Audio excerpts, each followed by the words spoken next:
यह तो मुझे मानना ही होगा कि आज मैं बहुत खुश हूँ और सच्ची खुशी की तरह इसे जाहिर नहीं करना चाहिए। खुशी का प्रदर्शन नहीं होना चाहिए।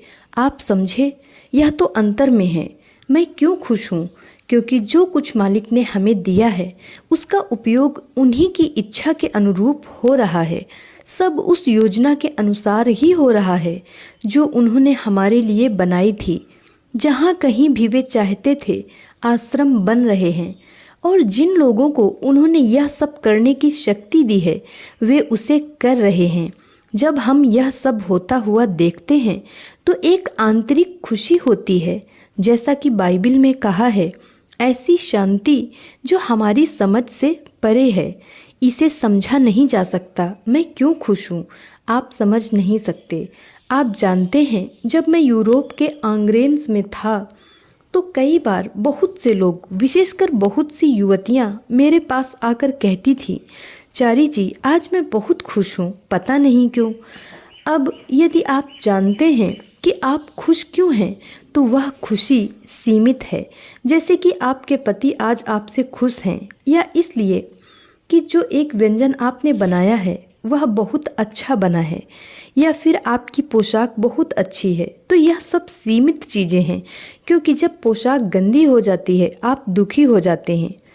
यदि आपके पति समय पर नहीं पहुँचे और पास्ता ठंडा हो गया तो आप दुखी हो जाती हैं। जब नई कार चलते चलते बीच रास्ते में बंद हो जाती है आप दुखी हो जाती हैं। यह वे खुशियाँ हैं जो चीज़ों या स्थानों या लोगों पर आधारित हैं। हमारी खुशी किसी चीज़ पर निर्भर नहीं है। वे खुश हैं, मैं खुश हूँ। अब उन्हें कैसे खुश किया जाए? मैं आपको इतिहास से दो उदाहरण देना चाहता हूँ। अयोध्या के प्रभु श्री रामचंद्र का और अपनी दोनों पत्नियों श्री देवी और भूदेवी के साथ अपने वाहन गरुड़ पर सवार भगवान श्री विष्णु का। भगवान विष्णु उड़ नहीं सकते, लेकिन वे गरुड़ को इतनी शक्ति प्रदान करते हैं कि वह उन्हें व उनकी दोनों देवियों को अपनी पीठ पर बैठाकर उड़ सकें। शक्ति बाण से मूर्छित पड़े लक्ष्मण को ठीक करने के लिए प्रभु श्री रामचंद्र ने हनुमान जी को न केवल कुछ जड़ी बूटियां बल्कि पूरा पर्वत उठा लाने की शक्ति प्रदान की थी। उन्होंने उन्हें बुद्धि नहीं दी बल्कि शक्ति प्रदान की। नहीं तो हनुमान बिना बूटी लिए वापस आकर पूछते, स्वामी मैं इसे कैसे पहचानूं?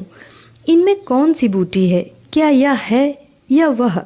आप जानते हैं कि the Lord of the rings नामक चलचित्र में फ्रोडो जब नज़गुल की तलवार से बुरी तरह घायल हो गए तब उन्हें एलक्स की भूमि में लाया गया। वहाँ पर उसके साथी उसे किसी भी तरह से तब तक जीवित रखने के लिए बूटी की खोज में थे जब तक कि एल्वस के भगवान स्वयं उसे जीवन दान नहीं दे देते। उन्हें बूटी ढूंढने के लिए किसी व्यक्ति की ज़रूरत थी।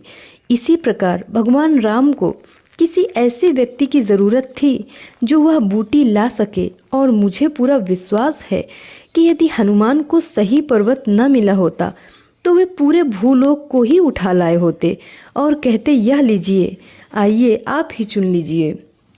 इसलिए बाबूजी कहा करते थे, मैं शक्ति रहित हूँ, लेकिन मैं तुम्हें ऐसी कोई भी शक्ति दे सकता हूँ जिसकी तुम्हें ज़रूरत है। शक्ति का प्रयोग आपको स्वयं करना है। यही वह बात है जो मालिक चाहते हैं। ऐसे व्यक्ति जो उनके द्वारा दी गई शक्ति का उपयोग कर सकें। यदि वे आपको धन देते हैं तो आपको उसका उपयोग बुद्धिमानी से करने के काबिल होना ही चाहिए। यदि वे आपको ज्ञान देते हैं तो आपको इस काबिल होना ही चाहिए कि आप उसका मानव कल्याण के लिए अधिकाधिक उपयोग कर सकें। यदि वे सामर्थ्य देते हैं तो आपको उस सामर्थ्य का उपयोग उन चीज़ों को निर्मित करने के लिए करना होगा जिनका निर्माण वे आपसे करवाना चाहते हैं। यही दिव्य जीवन है। दिव्य जीवन इसके अतिरिक्त और कुछ नहीं है।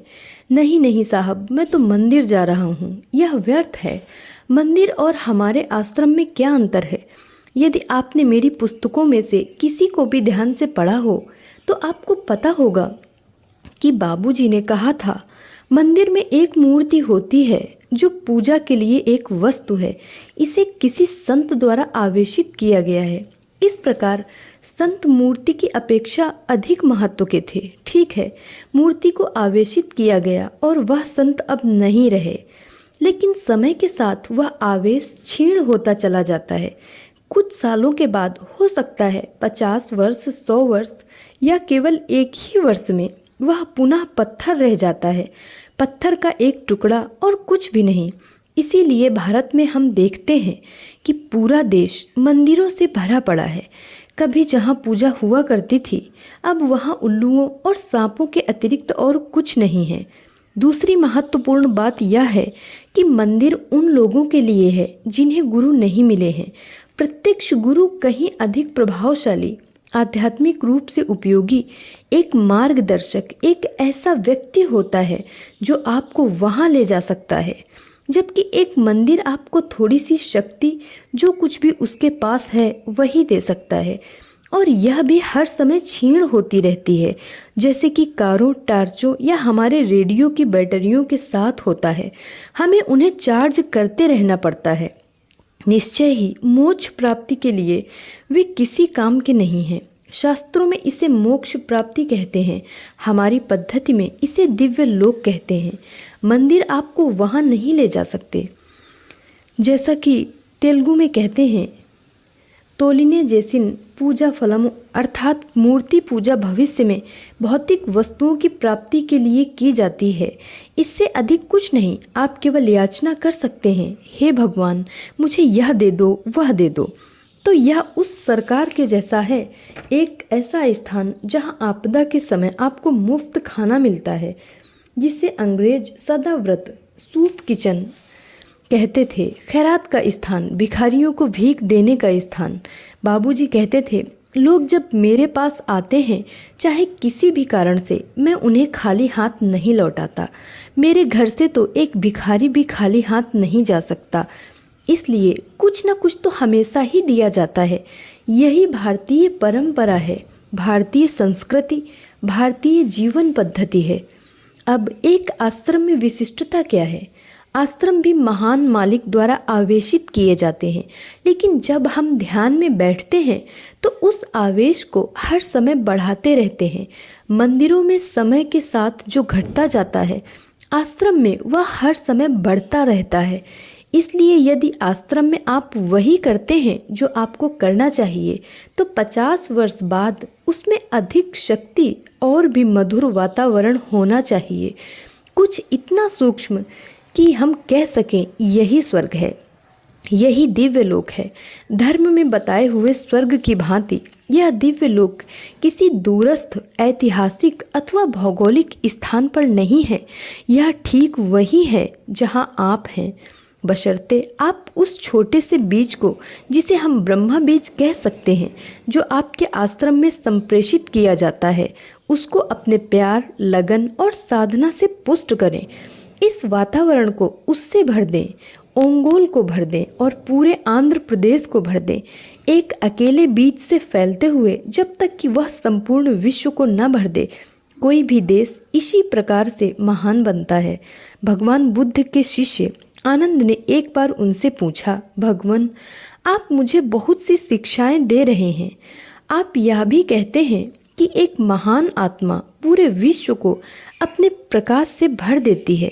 जब विश्व आपके प्रकाश से पहले ही भरा हुआ है, तो वहाँ और अधिक प्रकाश कैसे हो सकता है? बुद्ध कहते हैं, आनंद एक मोमबत्ती लाओ।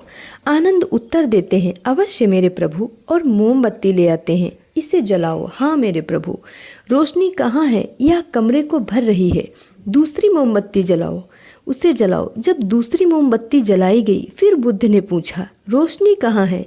इसी कमरे में है। क्या अब यहाँ और अधिक रोशनी नहीं है? इसलिए जब प्रत्येक आत्मा आश्रम में निष्ठापूर्वक, लगन और प्यार से, एक संकल्प से, किसी अन्य लक्ष्य के लिए नहीं, केवल एक लक्ष्य के लिए ध्यान करती है, तो वह स्थान अधिकाधिक पवित्र, केवल पवित्र ही नहीं बल्कि पवित्रतम हो जाता है। और यह स्थान तब तक शुद्ध से शुद्धतर, सूक्ष्म से सूक्ष्मतर होता जाता है, जब तक कि वह दिव्य लोक नहीं बन जाता।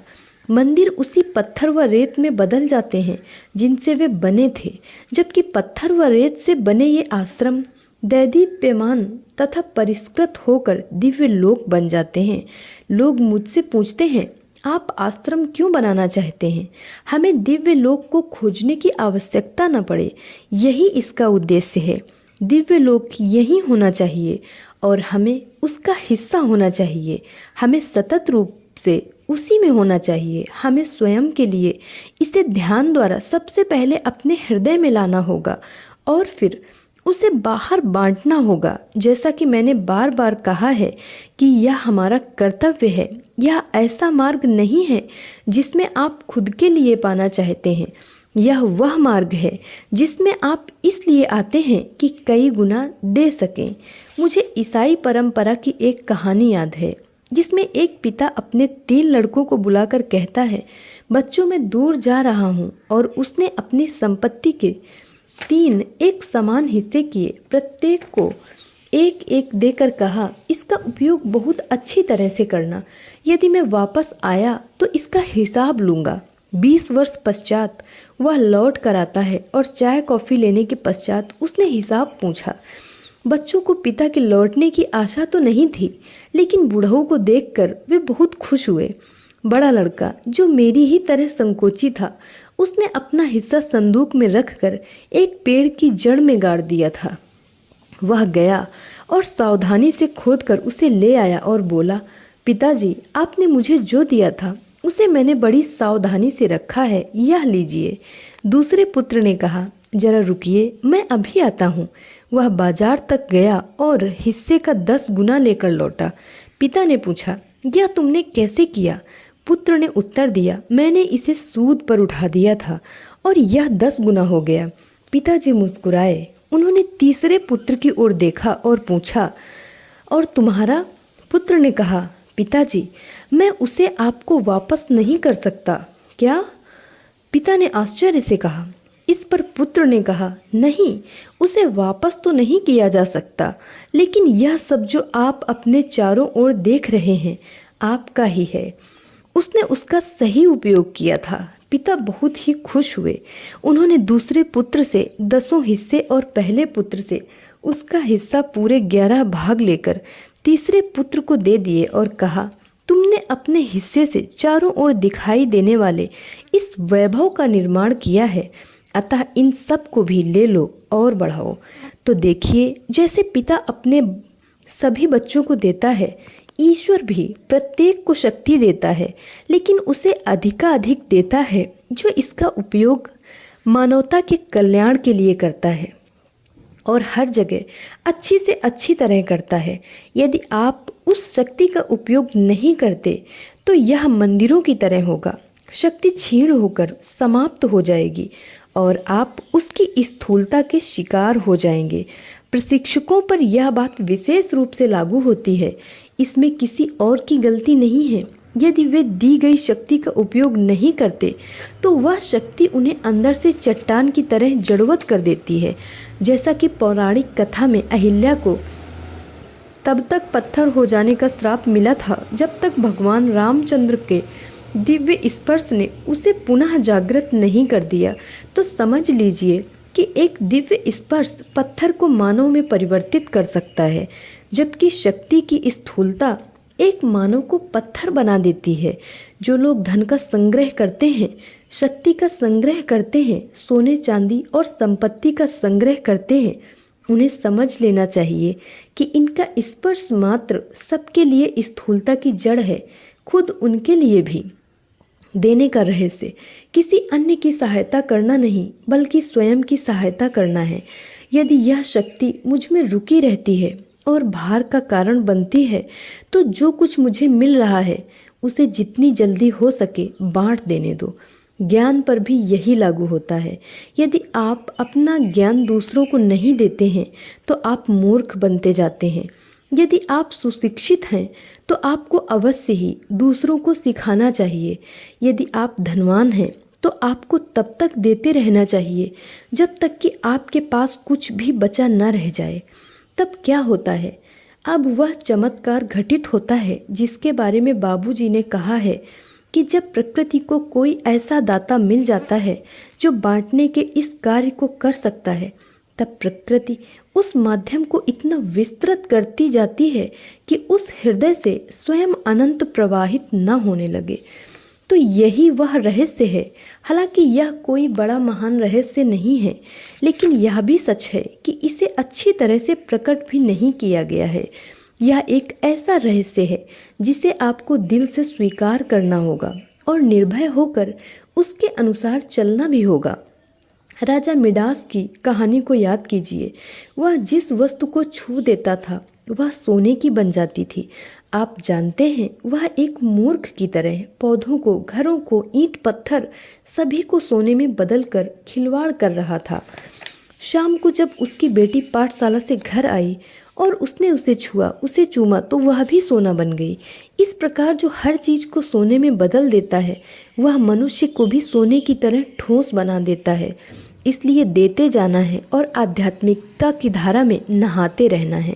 जैसा कि मिडास को पार करना पड़ा, उसे नदी पर भेजा गया था कि जाकर डुबकी लगाओ, और ऐसा करते ही उसकी शक्ति विलुप्त हो गई और वह पूर्ववत साधारण मानव हो गया। इस कहानी का रहस्य यह नहीं है कि मिडास के पास हर चीज को सोने में बदल देने की शक्ति थी। रहस्य यह है कि जब उसकी शक्ति समाप्त हो गई, तभी वह मनुष्य बन गया जो मानवीय प्रेम का आनंद ले सका, पुत्री के साथ अपनी पुत्री जैसा व्यवहार कर सका, मानव जीवन के प्रत्येक पहलू के प्रति संवेदनशील मनुष्य।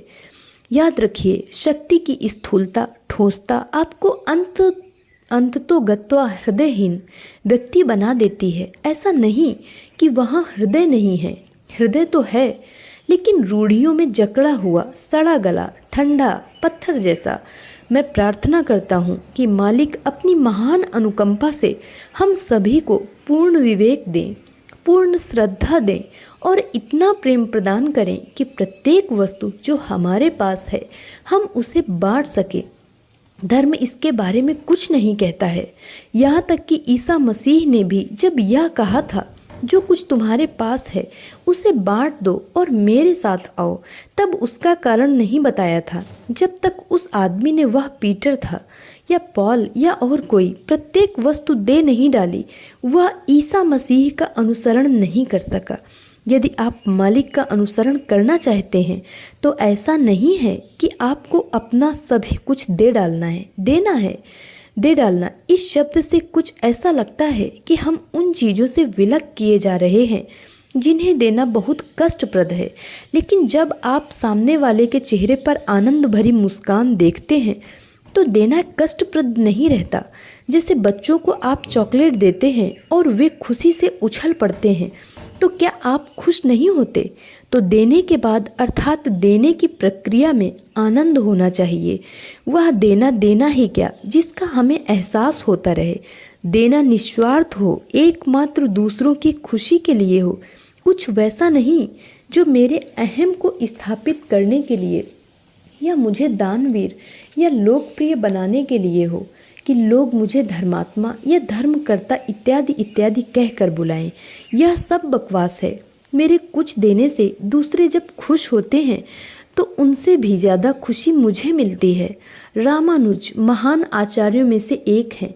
मुझे उनके जीवन का एक बहुत ही सुंदर प्रसंग याद आ रहा है। वह अपने गुरु के बड़े अद्भुत शिष्य थे, अतः गुरु ने उन्हें मोक्ष मंत्र देने का निश्चय किया। गुरु ने उनसे कहा, मैं तुम्हें मंत्र दे रहा हूँ, परंतु एक शर्त पर। यदि तुम इस मोक्ष मंत्र को किसी दूसरे को दोगे तो तुम नरक में जाओगे। ठीक है। गुरु ने जैसा कहा रामानुज ने स्वीकार कर लिया। तब गुरु महाराज ने उन्हें दीक्षा दी, उपदेश दिया। दीक्षा मिलते ही रामानुज सबसे पहले श्री पेरम्बुदूर मंदिर में गए। उन्होंने मंदिर की घंटी बजाई, सभी गांव वालों को एकत्रित किया और ऊंची आवाज में सबको वह मंत्र बता दिया। गुरुजी एकदम सन्न रह गए, स्पष्ट रूप से क्रोधित। उन्होंने कहा, इधर आओ, यह तुमने क्या कर दिया? जब मैंने तुम्हें मोक्ष मंत्र दिया था तब क्या मैंने तुम्हें नहीं बताया था कि ऐसा करने से तुम नरक में जाओगे? रामानुज ने मुस्कुरा कर कहा, भगवान, 10,000 लोगों को मोक्ष प्रदान करने के कारण यदि मैं अकेला नरक में जाता हूँ तो इसमें बुरा क्या है? आप मुझे मंत्र देकर केवल एक ही व्यक्ति को मोक्ष दे सके, मैं तो 10,000 लोगों को मोक्ष देने जा रहा हूँ। गुरु और क्या करते? मुस्कुरा दिए। उन्होंने रामानुज को अत्यंत प्रसन्नता से और अधिक आशीर्वाद दिए।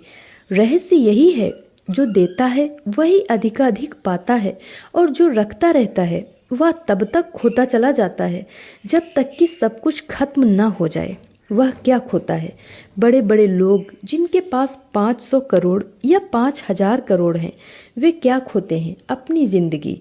जब जीवन ही नहीं रहा तो आपके पास 1,00,000 करोड़ हो या पूरे विश्व का स्वर्ण, अब वह आपका नहीं है। आध्यात्मिकता कहती है, मेरे पुत्र, वही कमाओ जिसे तुम अपने पास शाश्वत रूप से रख सकते हो। वह क्या है? प्यार। प्यार हमें नहीं छोड़ता है क्योंकि हमारा हृदय हमें नहीं छोड़ता। लेकिन यदि आप सही ढंग से नहीं जीते हैं तो आपका हृदय इस गलत जीवन के संस्कार अनंत काल में तब तक अपने साथ ले जाता है जब तक कि आपको ऐसा गुरु न मिल जाए जो हृदय की सफाई कर सके, आपको अपनी कृपा, अपनी दया दे सके और आपको पुनः एक मानव बना सके। यदि प्रेम के इस संदेश को आप अपने हृदय में रखते हैं और प्रेम देते चले जाते हैं तो हृदय विशाल होता चला जाता है। जैसा कि बाबूजी महाराज ने कहा है, यह तब तक अधिक और अधिकाधिक विशाल होता चला जाता है जब तक कि संपूर्ण मानव प्रणाली में सर से पैर तक नहीं फैल जाता और अंततोगत्वा यह संपूर्ण विश्व को भर देता है। तब यदि आपसे पूछा जाए आपका हृदय कहाँ है, आप कह सकते हैं, यह मेरा हृदय है।